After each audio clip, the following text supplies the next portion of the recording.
Bueno, la vida del aventurero, viajero, náutico. El caso es que hemos llegado a la parada del autobús, que está debajo de un puente, y ya nos hemos metido en el autobús. La información que tenemos es toda incorrecta. Pone que sale a 1 hora, pero sale a otra. Era cada media hora que salía y luego resulta que sale cada hora y media. Claro, estamos fuera de temporada ya, es que esto es... En fin, aquí estamos, en una mini furgoneta, como veis. ¿Y a dónde vamos? Esto no lo sabéis todavía. Hoy vamos a visitar Troya. María os va a contar un montón de cosas.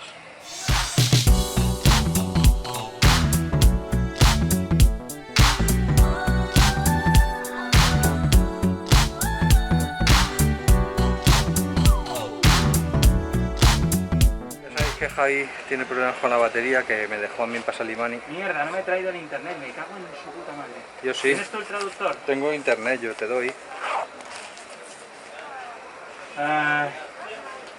Estamos intentando comprar 1.280 liras, o sea, 130 euros, 120. 120 euros. Está muy bien. ¿Y de size? ¿La medida? Es que no puedo, no se puede. Espera un momento, que te voy a dar el traductor. Toma. Ah, ok. Ah, sí. Es que comprar una batería no, cualquier no. cosa No, en gente turcos que no hablan inglés es una odisea. Todo esto mientras esperamos el autobús, no es que me salte los vídeos y los ponga uno delante de mí. Troya es una visita obligatoria para la tripulación de la Petite Marie. Hemos pensado en alquilar un coche. Luego hemos pensado, vamos a negociar el precio con un taxi, que nos salía más barato. Y luego nos hemos enterado, parándonos en la oficina de turismo aquí de Chanakale, que hay buses que van. Entonces estamos en la estación de autobuses de Chanakale y vamos a coger el bus para ir a visitar la ciudad de Troya.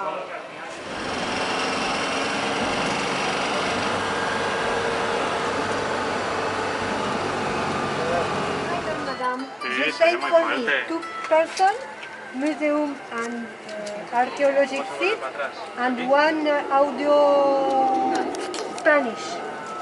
¿Cuánto ha sido entonces? Lutfer. 230, claro, sí, no. Acabamos de llegar al recinto arqueológico de Troya, que está a 25 kilómetros de Chanakale.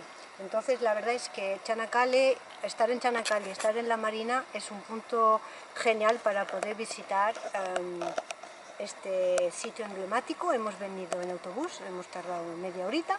Acabamos de entrar, las entradas son 100 liras, 10 euros por persona, y la audio 30 liras, 3 euros. Y os voy a preguntar una cosa, si os digo Troya, ¿y qué pensáis? Pues a lo mejor en la leyenda del caballo de madera, o en los libros del poeta y escritor griego Homero, que es la Ilíada y la Odisea, o pensáis en el tronco musculoso de Brad Pitt en la película de 2004. Yo sí os voy a decir en qué pienso, ya lo sabéis, ¿no? En el museo estará su cadáver, allí cuando él muere estará expuesto allí, ¿no? Ojalá lo vea el Brad Pitt. Bueno, ahora os vamos a contar toda esta historia de la guerra de Troya y todo lo que queda de las ruinas de esta ciudad emblemática. El recinto arqueológico de la ciudad antigua de Troya es el emblemático caballo de madera. Hay dos, este y hay otro en Chanakale. El de Chanakale es el de la película de Brad Pitt. Y no sé si conocéis la leyenda, pero os la voy a contar. Cuando los griegos, después de muchos años de guerra contra los troyanos, decidieron hacer una retirada tramposa. Quiere decir que porque los espartanos tenían mucha dificultad en vencer las murallas de Troya. Entonces regalaron un caballo de madera y dijeron que se retiraban. De hecho, los troyanos veían los barcos que se alejaban. Y entonces dejaron el caballo de madera en la entrada de las murallas. Tenían dudas si hacer entrar el caballo o no, pero al final lo hicieron entrar dentro de la ciudad.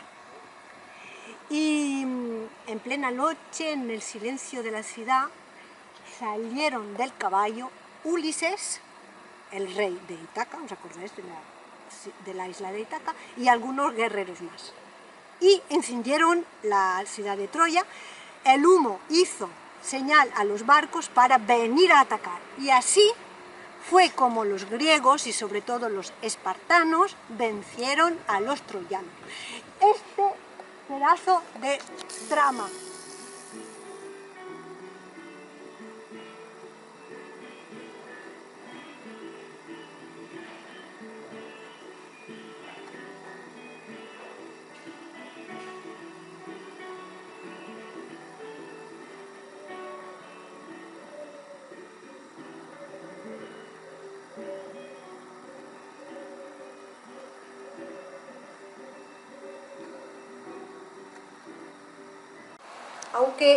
Aunque se haya dudado mucho de la existencia de Homero y de todas sus narraciones en sus dos libros, pues hay una persona, un alemán, que se llama Heinrich Schliemann, que no dudó en su existencia. De hecho, estaba completamente cautivado por lo que le leía a su padre cuando era pequeño, de las aventuras escritas por Homero, y estaba tan cautivado por estas historias que dijo a su padre cuando era un niño: Troya la voy a encontrar.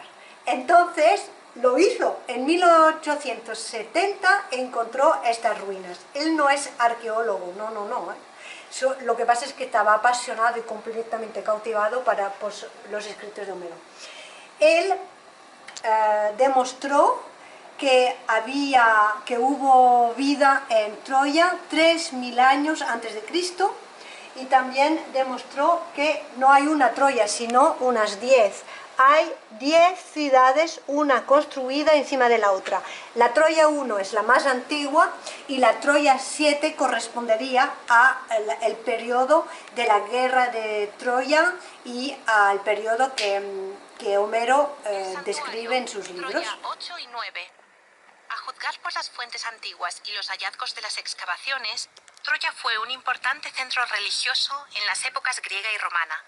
El recinto religioso ante usted probablemente fue construido a principios del siglo VIII a.C., reorganizando los restos de las ciudades bajas de Troya 6 y 7 y encerrando el área dentro de un muro. El santuario continuó usándose durante los períodos helenístico y romano, con repetidas modificaciones de las paredes y los restos. En los primeros períodos, un altar de piedra caliza se encontraba en el centro de la parte superior. Puede ver una pared semicircular debajo de otro altar y un pozo de sacrificio, que provienen del período posterior. En el declive inferior del santuario hay dos altares más, uno del período arcaico y el otro del período helenístico. También son visibles hoy pozos y fosas de sacrificio. Un muro norte cuidadosamente construido, que data del período helenístico, se levanta frente al muro defensivo de Troya 6 en el santuario superior. Ambas partes del recinto sagrado parecen haber sido restauradas a finales del siglo IV a.C., posiblemente después de la visita de Alejandro Magno a la ciudad. El recinto fue arrasado cuando Fimbria atacó Las Ilión condiciones en el particulares 85 a.C. del canal de los Dardanelos, porque tiene corrientes fuertes, constantes, y el viento del norte, hacía que...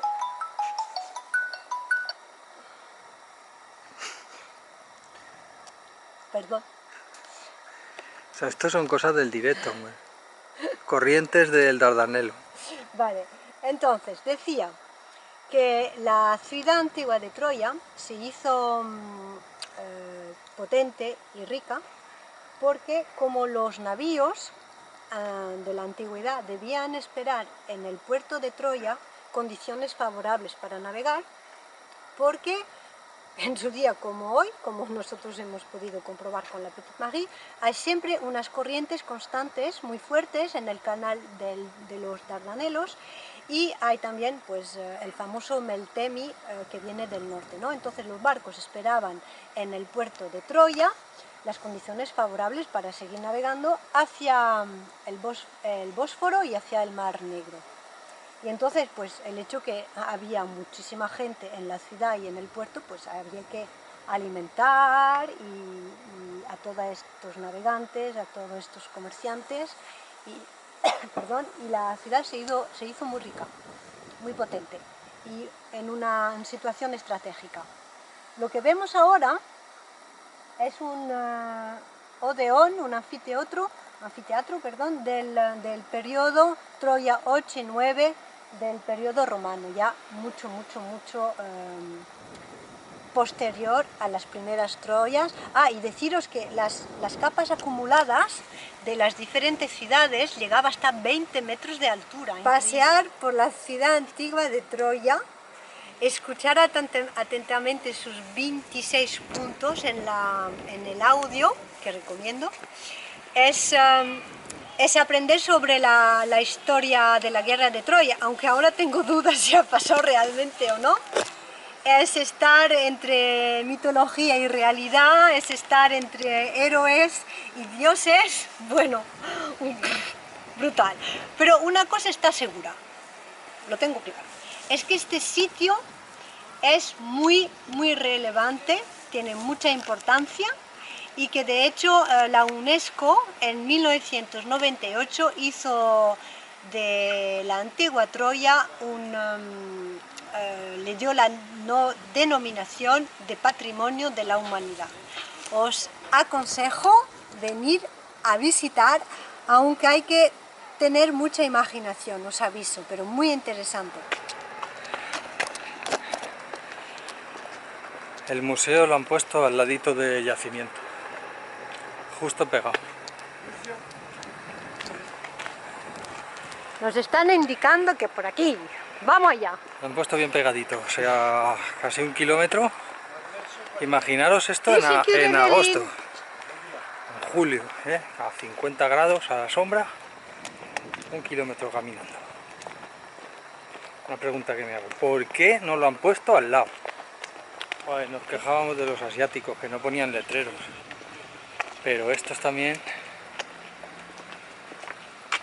¡Te he visto! En fin, pensamos que es la cosa esa marrón, pero no está indicado. Tengo que hacerlo de alguna manera. Fijaros, este es el único letrero que hay después de 1 kilómetro que mide 1 palmo, o sea, está un poco alucinante. Mal indicado, pero... Ah, no, pero esto es para los coches. Entrada al museo, ¿no? Por allí. Hace 2 años que está construido, porque se notaba que había un hueco vacío después de visitar el emblemático la emblemática Troya antigua, ¿no? Hicieron este monumento muy... como una caja edificio, perdón. Como una caja zapato. Muy moderno.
es reciente, tiene 2 años, 3 plantas, muy moderno, con mucho espacio, muy bien explicado y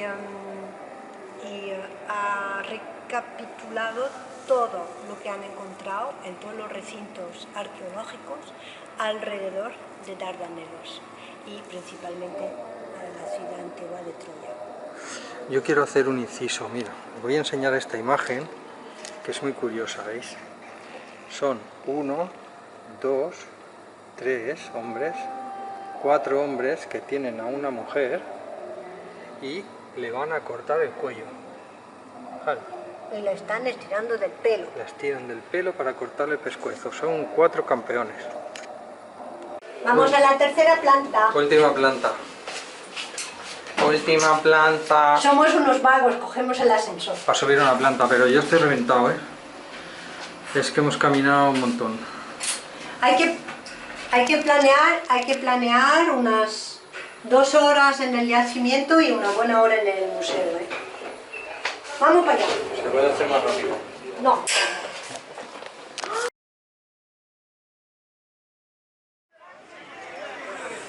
Bazar de Canacale.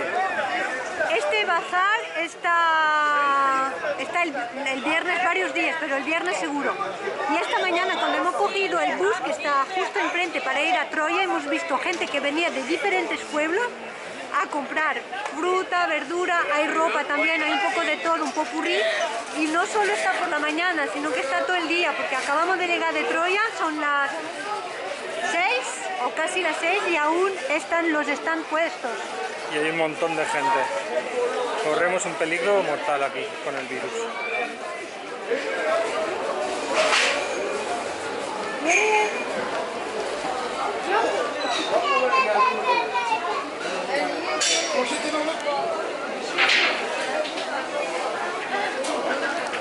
La verdad es que no os hacéis una idea de lo descomunal que es esto. Es como 3 campos de fútbol. Es descomunal, o sea, no os hacéis una idea. Llenísimo de ropa, de todas las marcas, de todos los colores, de todos los precios. Están y están y están y están y están tras están, tras están, tras están. Todos vendiendo lo mismo. Bueno, lo mismo, pero casi lo mismo. Es impresionante. Joder. Los chinos nos están comiendo el terreno, o sea, todo esto es chino. Bueno, no sé si lo hacen aquí, pero luego también a unos precios súper baratos, pero no sabemos si son... Bueno, sí lo sabemos. Los precios que tienen no pueden ser las marcas originales, pero son copias cojonudas, ¿eh? O sea... Y luego está la parte de la cacharrería, que es todo esto, que solo hay cacharrería, cosas de plástico y cosas absolutamente inútiles e inservibles. Pues hay otra vez kilómetros y kilómetros de chatarrería de todo tipo. Cacharro, pues ya esto, plástico, de madera, de gol, de cristal, de juguetes, de...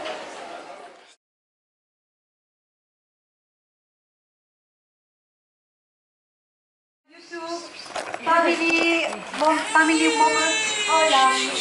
De hecho, con mamá. Pero tenéis que contar de Ahora. Ahora sí. No. Estamos aquí despidiéndonos de esta fantástica familia turca que hemos conocido en Çanakkale.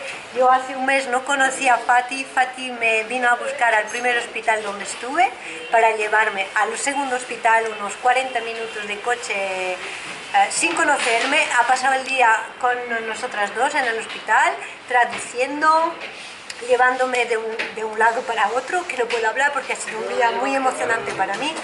Y bueno, me ha apoyado en ese día muy estresante y muy ansioso, porque yo pensaba que tenía el apendicitis y todos los médicos a mi alrededor hablaban turco y yo no sabía realmente lo que tenía, además de que me dolía mucho.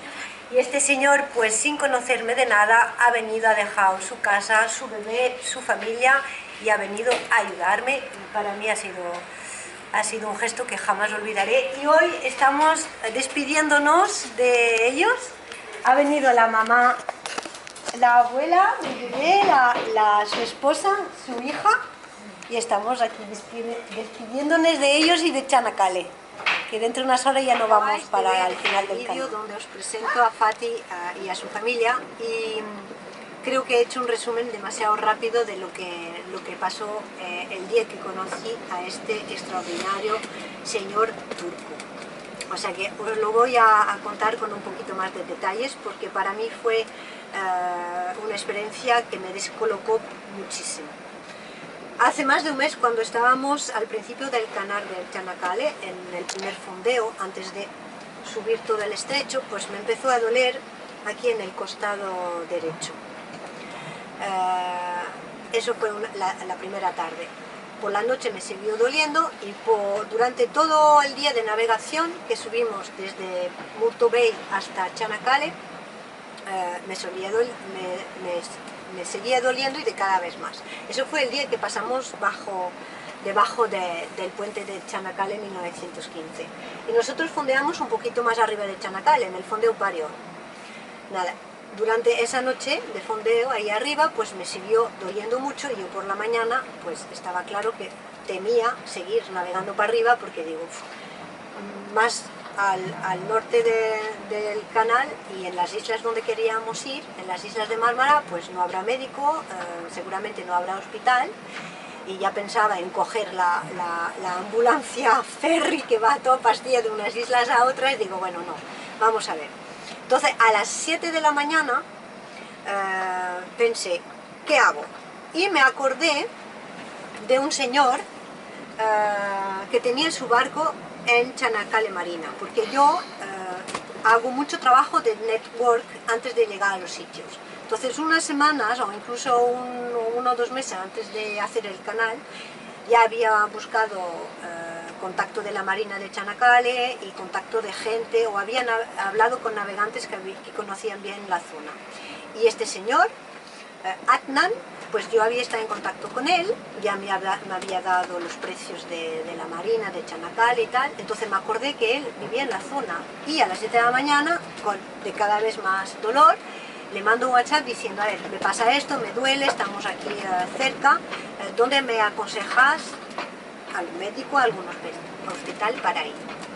Entonces él me dice, vete primero al hospital cerquita de Parión, del fondeo de Parión, que está un poquito más al norte de Chanakale, y ahí te podrán hacer los primeros exámenes. Vale, entonces hago lo que él me dice. La verdad es que digo a los chicos, no vamos a navegar hoy porque a mí me duele y me gustaría ir al médico antes de seguir navegando. Y voy entonces con Mónica al primer hospital. En el primer hospital, yo bastante preocupada porque aquí en este lado ya me imaginaba tener la apendicitis. Y me hacen las primeras pruebas, que es sacarme sangre con una jeringuilla así de grande que me hizo un daño. Bueno. Y me vuelve a mandar un WhatsApp Adnan, el señor de la Marina de Chanakale, y me dice, tú no te preocupes, yo te mando ahora un amigo y así por lo menos en el hospital te podrá ayudar traduciéndote lo que dicen los médicos.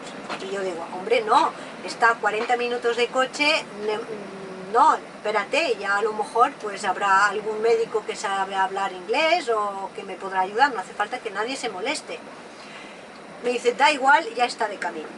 Madre mía, digo, Entonces yo estoy ahí en el primer hospital esperando el resultado de la analítica, la primera analítica sanguínea, y me aparece un señor con su mascarilla, desconocido claro totalmente, solo conozco su nombre, y este señor, cuando en el primer hospital me dicen que no están seguros que no tenga apendicitis, que ahí es un hospital muy pequeñito, ahí en el pueblo no me pueden hacer más exámenes, que vaya al hospital, que es más grande, de Chanakale, que ahí me pueden hacer todas las pruebas y en un clic plus sabré lo que tengo. Pues él coge su coche y me dice, venga va, te llevo.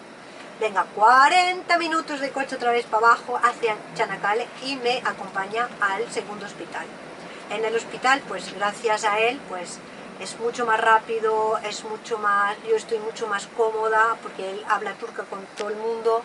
explica en un plan lo que tengo, pim pam, y me acompaña a todos los exámenes, coge toda la documentación y me acompaña a la analítica sanguínea, me acompaña a la radiografía y me acompaña a otra analítica de sangre. Y está toda la mañana conmigo.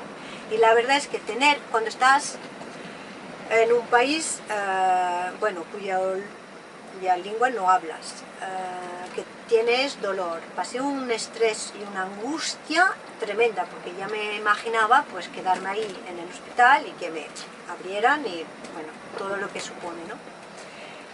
Entonces tenerlo a mi lado y que él hablara y me estuviera cogiendo la mano cuando me pican otra vez, pues ha sido de mucho reconforto.